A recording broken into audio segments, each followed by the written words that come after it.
దళితుల కుటుంబాల్లో వెలుగులు నింపేందుకు ప్రభుత్వాలు చేపడుతున్న కార్యక్రమాలు నిర్లక్ష్యానికి గురై నిర్వీర్యమవుతున్నాయి.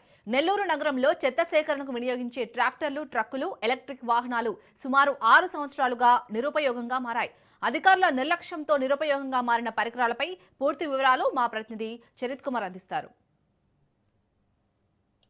పాలకుల నిర్లక్ష్యం, అధికారుల ఉదాసీన వైఖరి. సుమారు 50 నుంచి 70 దళిత కుటుంబాల్లో వెలుగులు నింపాల్సినటువంటి ఎస్సీ కార్పొరేషన్ సంబంధించినటువంటి పరికరాలు ఈరోజు నిరుపయోగంగా పడి ఉన్నాయి. సుమారు 6 సంవత్సరాలుగా ఈరోజు ఎవరికి కూడా లబ్ధి చేకూర్చకుండా పక్కన పడేసినటువంటి వ్యవస్థకు సంబంధించినటువంటి ఈరోజు మనం చూస్తున్నాం. ప్రధానంగా 2014 నుంచి 2019 దాకా ఉన్నటువంటి టీడీపీ ప్రభుత్వం, అంటే 2014 నుంచి 19లో టీడీపీ ప్రభుత్వం పడిపోయిన తర్వాత ఏదైతే వచ్చినటువంటి వైఎస్ఆర్ కాంగ్రెస్ పార్టీ ప్రభుత్వం వీటిని లబ్ధిదారులకు ఇచ్చేందుకైతే మాత్రం ముందుకు రాలేదు. వారికి ఎందుకనో మనసు రాలేదు.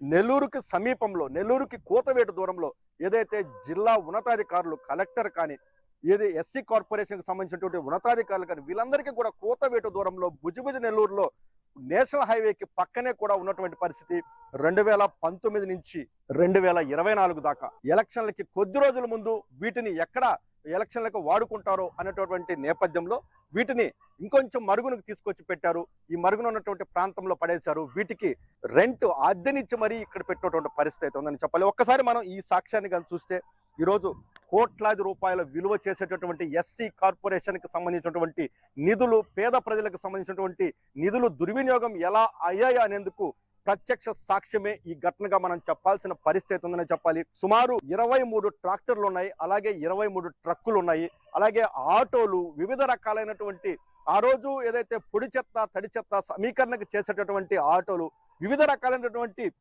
వస్తు సామాగ్రి ఈరోజు నిరుపయోగంగా పడినటువంటి పరిస్థితి. ఇప్పటికైనా సరే, అంటే ఒక ట్రాక్టర్ ఈరోజు మార్కెట్లో తీసుకుంటే 8 నుంచి 10 లక్షల రూపాయల విలువ చేసేటటువంటి ఐషర్ కంపెనీకి సంబంధించినటువంటి 480 హెచ్పికి సంబంధించినటువంటి ట్రాక్టర్లు ఇవి. అలాగే ఏదైతే ఇక్కడ ట్రక్కులు కూడా మనం చూస్తున్నాం, అత్యంత ఆధునికమైనటువంటి టెక్నాలజీతో కూడుకున్నటువంటి హైడ్రాలిక్ పవర్ లిఫ్ట్లు కలిగినటువంటి ఈరోజు ట్రక్కులు కూడా ఇక్కడ ఉన్నాయి. అలాగే ఈ రకమైనటువంటి ఏదైతే వీటిని ఎస్సీ కార్పొరేషన్లో కుటుంబాలకు ఇస్తే వారు వీటిని వినియోగించుకొని వారి యొక్క కుటుంబం యొక్క పోషణ గడుపుకోవడం, ఏదైనా ప్రభుత్వానికి సంబంధించినటువంటి కార్యక్రమాలు నిర్వర్తించేందుకు, ఇంకా ఇతరేతరగా కూడా ఆ కుటుంబాల్లో వెలుగులు నింపేందుకైతే మాత్రం ఈ యొక్క పరికరాలు ఉపయోగపడే పరిస్థితి. వీటిని ఎందుకు నిర్వీర్యం చేశారు అంటే 2019లో ఆనాటి ప్రభుత్వం వీటిని లబ్ధిదారులకు ఇవ్వాలనేటువంటి ఆలోచనతో వీటిని ఎస్సీ కార్పొరేషన్కి అందించింది. కానీ ఇక్కడ ప్రధానమైనటువంటి సమస్య 2019లో టీడీపీ ప్రభుత్వం పడిపోయిన తర్వాత, టీడీపీ ప్రభుత్వం ఎన్నికల్లో వైసీపీ గెలిచిన తర్వాత 2019 నుంచి 2024 దాకా ఎందుకు వీటిని ప్రజలకి అంటే లబ్ధిదారులకు ఇవ్వలేదు అనేది మాత్రం ఇక్కడ $1 మిలియన్ ప్రశ్నగానే మారాల్సి. సుమారు 6 సంవత్సరాలుగా ఈ పరికరాలు మూలన పడిపోవడంతో వీటిని వివిధ రకాలైనటువంటి వాడకాలకి, అంటే మనం ఖచ్చితంగా వీటిని చూడొచ్చు.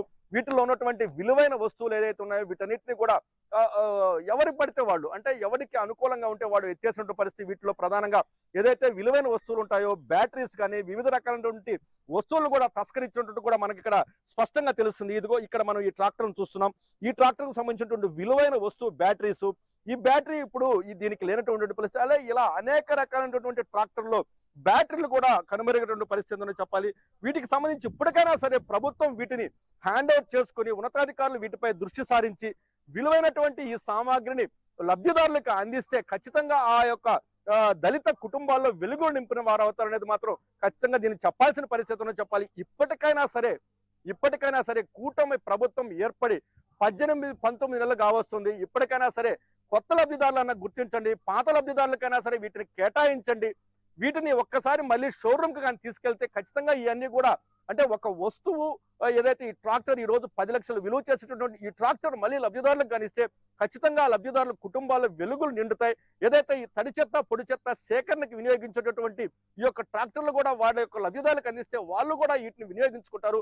అలాగే మరికొన్ని ట్రాక్టర్లు, అంటే ఏదైతే ప్యాసింజర్ని తోలేటటువంటి ట్రాక్టర్లు కూడా వీటి ఉన్నాయి, అలాంటి ట్రాక్టర్లు కూడా ఆ కుటుంబాలకు కానీ అందిస్తే ఖచ్చితంగా ఆ కుటుంబాలు వీటిని వినియోగించుకొని ఆ బిడ్డలను పోషించుకునేందుకు ఆ కుటుంబాలని జీవనోపాధికి అయితే ఖచ్చితంగా ఉపయోగపడతాయి. ఇప్పటికైనా సరే కనువిప్పు కావాలని అధికారులు కానీ, పాలకులు కానీ ఈ యొక్క ఈ జరుగుతున్నటువంటి ఘటన పట్ల ఎస్సీ కార్పొరేషన్ అధికారులతో ప్రాపర్ గా ఉన్నటువంటి డాక్యుమెంటేషన్ తెప్పించుకొని ఖచ్చితంగా వీటిని లబ్ధిదారులకు అందించాలని మాత్రం కోరుకున్న పరిస్థితి ఉన్నా చెప్పాలి. ఏదైతే వీటి కోసం గతంలో ఉన్నటువంటి లబ్ధిదారులు వేయి కళతో ఎదురు చూస్తున్నారు, అంటే ఆ లబ్ధిదారులు ఎవరనేది గుర్తించి, అంటే వారి దగ్గర ఖచ్చితంగా డేటా ఉంటుంది, ఆ లబ్ధిదారులను తీసుకొచ్చి వీళ్ళకి ఇవ్వడమా లేకపోతే కొత్త లబ్ధిదారులను వీటికి కేటాయించడమా అనేది మాత్రం ఖచ్చితంగా దీనికి చేయాల్సిన పరిస్థితి ఉన్నా చెప్పాలి. కెమెరామెన్ భరత్ తో చరిత్ర కుమార్, రాజ్ న్యూస్, భుజబుజ నెల్లూరు నుండి.